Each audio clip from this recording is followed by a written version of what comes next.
Hello, I'm Toycat and welcome back to a secret feature video. These are videos I make on my channel every single time an update comes out to let you know about features which were included in the update and which you can play around with now, but which weren't included on the changelog. I find these intriguing to find out because basically, every single update has some number of real features. This one had just 4, but also a bunch of smaller changes behind the scene that they don't necessarily tell us about. And yeah, these are the most interesting to me. Hopefully you all do find them interesting too. If you do, please do like the video and let me know it because it helps out the channel a lot and lets me want to keep on seeing these secret feature videos every single time an update comes out. So yeah, like I mentioned, TU34 had just 4 official features, but I showed you 3 last week, and I found 4 more since then with the help of all of your comments, and the first one is one that is so handy because it's to do with armor and quick equip. So quick equip, if you don't know, is using the left trigger to just automatically put the armor on rather than having to go through the whole Y system like this and go like, oh yeah, there we go. So yeah, quick equip came in with TU25, and it was really awesome for survival, but it never really correctly worked in creative, at least in my opinion. I was really annoyed at the way it worked before because it would duplicate the stuff, and therefore I just never did it, and basically quick equip wasn't available in creative. They've now made it so you can quick equip in creative, and it just puts the stuff on, and it's something that makes me so happy because boom, you can wear your diamond chest plate, your diamond boots, you can then be like, oh, I also want diamond leggings and a diamond helmet, and you just put it on and it's done like that. It is worth mentioning for those of you that do want to duplicate stuff still, it is still possible, you just have to use an item frame. So if you want to do that, let's pretend this is an enchanted chest plate and you want 2 copies, you just have to put one inside a item frame, then go to survival, take it out, and it's easy as that. It's a second step, but I'm glad they did this because most people do just want to put armor on, they don't want to deal with the whole stuff, and I'm glad they fixed that. So with that said, let's move on to the second change they made to armor, because there is a second one here too. This one is useful for both survival and creative because it's to a secondary set of armor. So let's say you have both an iron set and, well, let's say it's a combination set, and let's say you're wearing leather stuff and you have diamond armor. Before, what you'd have to do is be like, oh, this is kind of a mess, let's take it off and then put all this other stuff on. It'd be kind of messy, right, and not very good.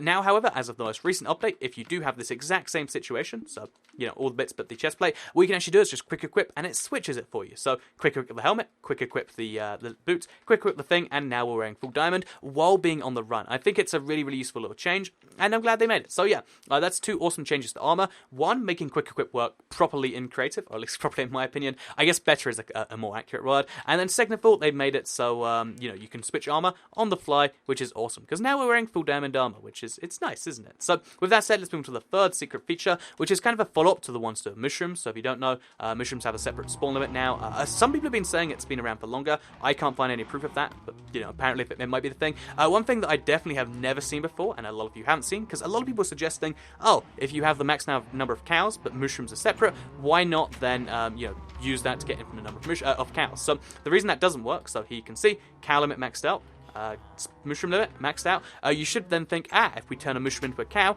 we'll be able to get more cows, right? However, it doesn't work that way because if you try to shear a mushroom, this is something I found out as I was trying to work this out, it's like, oh, you cannot, because it says you cannot shear mushrooms. So they've now put a limitation on shearing mushrooms, which is a real bummer if you ask me, because I don't know, I'd love to be able to do the infinite cow thing. I think if you're willing to go through these steps of like, spawn in mushrooms, convert them, then spawn in more mushrooms, I think you should be able to get more cows, but I get it, some people don't want their frame rate load, or maybe they don't want to make it so you can in any way, so in it now, you just cannot share mushrooms. It's a new message, I think it's pretty cool. Also, it's a glitch because even with just a single cow, the lightest tap, it'll always give you 2 messages on the screen instead of 1, as you saw just there. So yeah, with that said, a little bit of a glitch combined with a little bit of a new feature that's kind of a new limitation. I'm not too excited about that one.